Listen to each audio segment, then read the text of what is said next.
Hello, in this video I want to show you how to manage camera location tags in XIAOMI Redmi Note 9 Pro Max.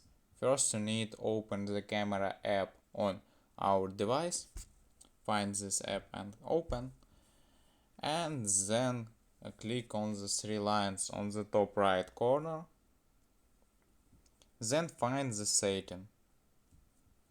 Here scroll down and you can find the save location info and turn on this option and it will work, or you can turn off this option if you need.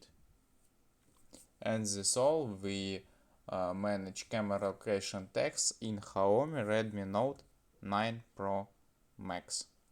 And it's all for today. Goodbye.